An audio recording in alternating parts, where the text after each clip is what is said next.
Here's the thing. My cousin and I have very different ideas about what it means to be a hero.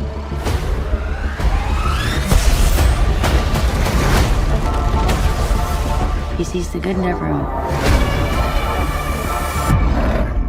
And I see the truth.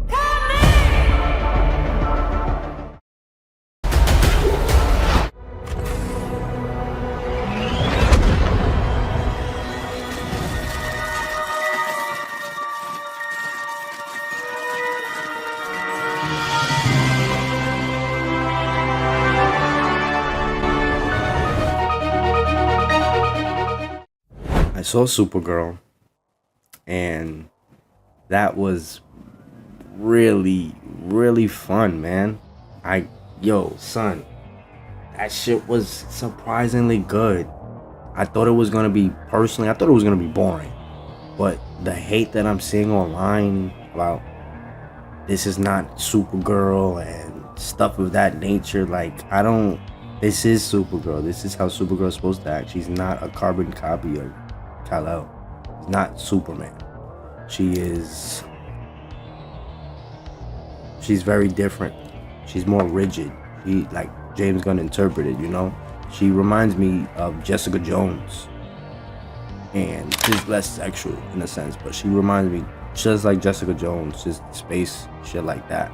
And she was very just different, She's not so careful. She wasn't as careful as Superman was, and she was learning that throughout the movie, and I like that. But the hate on the movie, I'm not really getting, man.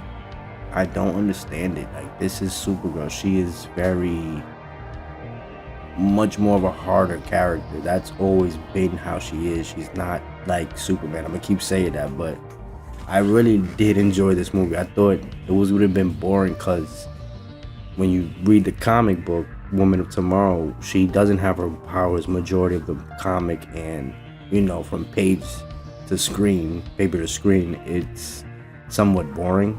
So they kind of did take that out of the movie. So I like that, but at the same token, it was the power scaling. So from my knowledge, red sun radiation takes away the abilities of a Kryptonian. But in the movie, it's kind of like she's half-assed.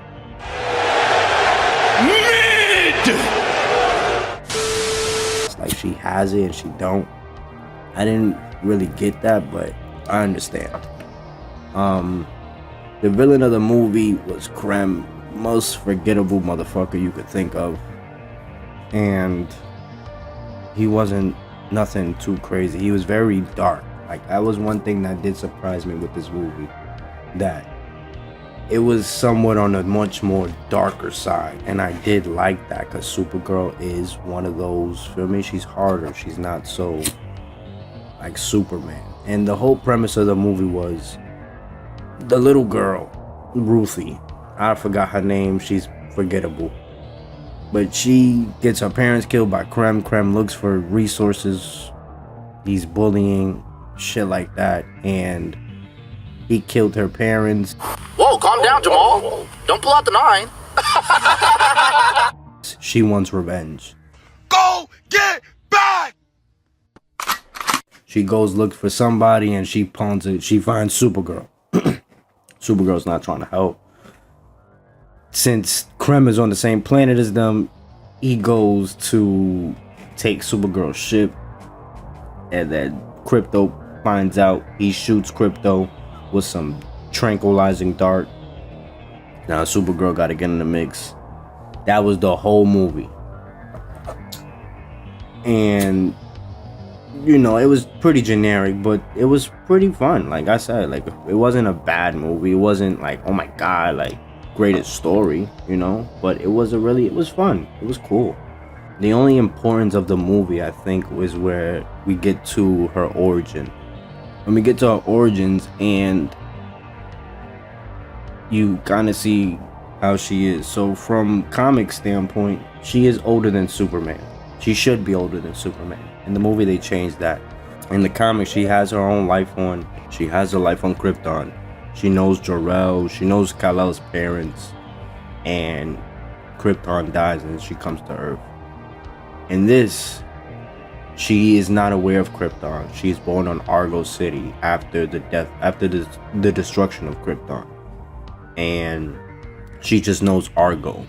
But in the movie, they show that Kal-El was sent off when Krypton was destroyed. So that already implied that Superman is older than Supergirl, and she was hell-bent on staying. She didn't want to be sent off. She was like, I'll die with you guys. I jump somebody, my man gonna jump with me. You feel me? If I rob him, my man gonna rob him. Like if I wanna smack the shit out of him, my man gonna smack the shit out of him. And if I shoot, my man gonna shoot. And if I gotta die, my man dying with me. Yeah, they had us the first half, I'm not gonna lie. They had us. We weren't defeated, but they had. She was like, I'll die with you guys. She was talking to her parents. But the whole thing why Argo couldn't last was for the sole purpose of the resources of the planet was turning into kryptonite. So they were dying off. They were kind of doing the Viltrumite story in a sense, but it fit. It was good. So the importance was that before she was sent off and everything supposedly died, and I say supposedly because we don't see Argo destroyed. Argo was just left floating. It is implied that they're no longer alive, but I'll get to that later. With the message that was sent to Supergirl was be good, you know, protect the people that can't protect themselves, stuff of that nature. So it goes against what Superman's message was. And one thing they did acknowledge right before Krypton was destroyed, Supergirl's mother says to her father was, do you think we should have listened to Jor-El? They don't say nothing about that. They just said that, and Krypton was destroyed. They ran to Argo, city closed off, and they went up into the sky. They never spoke about it again. But there's something about that I think that was really important to, like, we'll get to later. That was the only thing that I was really thinking that was really important, because Superman's message when it was encrypted was destroy, pillage Earth, have as many kids as you want, oversee, make that new Krypton type beat. So when it was Supergirl, it was like protect. So I don't think Superman's message is true. I've been saying that for a minute. I do not think that message. I think somebody messed with it. The game was rigged. The media's rigged. It's not Lex. I think it was, you know, Brainiac. So I think personally the Argo City was found by Brainiac, and that might be the correlation to the Man of Tomorrow. But Lobo in the movie, Finally. Lobo in the movie was really good. He was phenomenal. He was, he was born to play that character. Like, if they wanted to give him a show, I understand why. And I would watch it, you know, something similar to like Mandalorian, but without the Grogu. But he was really good. But the movie was pretty straightforward as in itself, you know. It was just to really show what Supergirl brings to the table compared to Kal-El. That, you know, she won't just be naive in a sense. And I'm not saying Superman's naive, but he's naive. At the end of the movie, she kills the bad guy. And I kind of like that because, like I said, Superman's not like that. So somebody in that family will be that somewhat. So Supergirl will be that darker, more rigid character, as we all know and love. So thank you for watching. Like, comment, subscribe. Let me know what you guys think in the comments.